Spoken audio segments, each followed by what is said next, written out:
శ్రీకాకుళం జిల్లా అరసవెల్లి సూర్యనారాయణ స్వామి ఆలయంలో భక్తులకు నిరాశ మిగిలింది. ప్రతి ఏటా స్వామివారి పాదాలను తాకే సూర్యకిరణాలు ఈ ఏడాది తాకలేదు. వరుసగా 3వ రోజు కూడా స్వామివారి పాదాలను సూర్యకిరణాలు తాకకపోవడంతో నిరాశ చెందారు భక్తులు. కొన్నేళ్లుగా 1-2 పర్యాయాలు తప్ప మిగిలిన సమయంలో కిరణాలు తాకకపోవడంతో భవిష్యత్తులో ఆ అద్భుత దృశ్యాన్ని చూడలేమేమోనని భక్తుల్లో ఆందోళన నెలకొంది. అరసవల్లి సూర్యనారాయణ స్వామి ఆలయంలో ప్రతి ఏటా మార్చి, అక్టోబర్ మాసంలో సూర్యకిరణాలు స్వామివారి పాదాలను తాకే అద్భుత దృశ్యం ఆవిష్కృతమవుతుంది. సూర్యుడు ఉత్తరాయణం నుంచి దక్షిణాయనానికి, దక్షిణాయనం నుంచి ఉత్తరాయణానికి స్థానచలనం చెందేటప్పుడు ఉదయించే లేలేత కిరణాలు గర్భగుడిలోని మూల విరాట్ పాదాలను తాకి అద్భుత దృశ్యం ఆవిష్కృతమవుతుంది.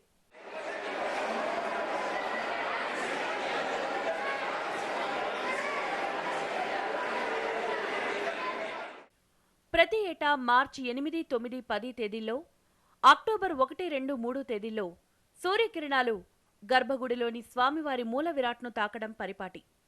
ప్రతి ఏడాదిలానే ఈ మార్చి 8, 9, 10 తేదీల్లో కూడా సూర్యకిరణాలు స్వామివారి పాదాలను తాకే అద్భుత దృశ్యం ఆవిష్కృతమవుతుందని అంతా ఎదురుచూశారు. ఆ అరుదైన ఘట్టాన్ని కళ్లారా చూసేందుకు దేశ విదేశాల నుంచి వేలాదిగా భక్తులు తరలొచ్చారు. కానీ వరుసగా 3 రోజులు కూడా స్వామివారి పాదాలను సూర్యకిరణాలు తాకకపోవడంతో భక్తులు తీవ్ర నిరాశ చెందారు.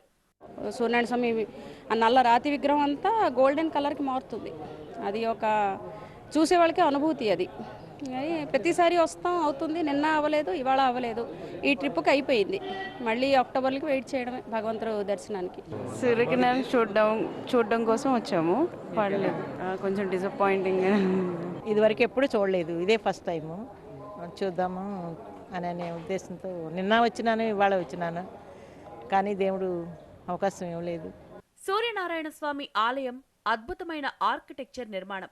11వ శతాబ్దంలో శ్రీకృష్ణుడి అన్నయ్య బలరాముడే స్వయంగా ఇక్కడ స్వామివారి విగ్రహాన్ని ప్రతిష్ఠించారని భక్తుల నమ్మకం. దేవాలయ గర్భగుడిలో శాలిగ్రామ శిలతో ప్రతిష్ఠించిన మూల విరాట్కు ఉదయించే సూర్యకిరణాలు తాకే విధంగా ఉంది ఈ ఆలయ నిర్మాణం. ఏడాదిలో 2 సార్లు ఇలా జరుగుతుంది. అయితే కొన్నేళ్లుగా సూర్యకిరణాలు స్వామివారి పాదాలను తాకడం లేదు. 2012 నుంచి ఇప్పటి వరకు కేవలం 6 సార్లు మాత్రమే సూర్యకిరణాలు స్వామివారి పాదాలను తాకాయని స్థానికులు చెప్తున్నారు. ఎక్కువసార్లు తమకు నిరాశే మిగిలిందంటున్నారు. దేవాలయం ఆధునీకరణ పనులు చేపట్టడంతో పాటు వాయు కాలుష్యం వల్ల ఇలా జరుగుతోందంటున్నారు భక్తులు. ఇష్టానుసారంగా నిర్మాణాలు చేసి దాని చుట్టూ ఇప్పుడు గాలిగోపురం నుంచి కిరణాలు పడాలి లోపలికి. ఒకప్పుడు అలా పడ్డాయంటే ఎంత గొప్ప విషయం అది. అప్పుడు వాస్తులు కానీ ఆలయం నిర్మించిన వాళ్ళు కానీ ఆ గర్భగుడిని, ఆ గర్భగుడి ఎత్తు, ఆ విగ్రహం ఎన్ని అంత జాగ్రత్తగా చూసినప్పుడు మీరు నిరంతరం డబ్బులే అనుకొని మీరు ఎప్పుడైతే వ్యాపార దృక్పథంతో మారిపోయిందో ఆలయ నిర్వహణ వ్యవస్థ అంతా, అప్పుడే దాని పతనం ప్రారంభమైనట్లు లెక్క. మరోవైపు ప్రకృతి వైపరీత్యాలు, ఆకాశంలో మబ్బులు అలుముకోవడం, చిరుజల్లులతో కిరణ స్పర్శకు ఆటంకం కలుగుతోందంటున్నారు ఆలయ ప్రధాన అర్చకులు. గత 25 రోజుల నుంచి ఉపరితల ఆవర్తనం అట్లాగే అల్పపీడనం కారణం వల్ల మేఘావృతంగా ఉండి అది కిరణాలు పడలేదు. భవిష్యత్తులో కిరణ స్పర్శ కనుమరుగవుతుందన్న ఆందోళనలో ఉన్నారు భక్తులు.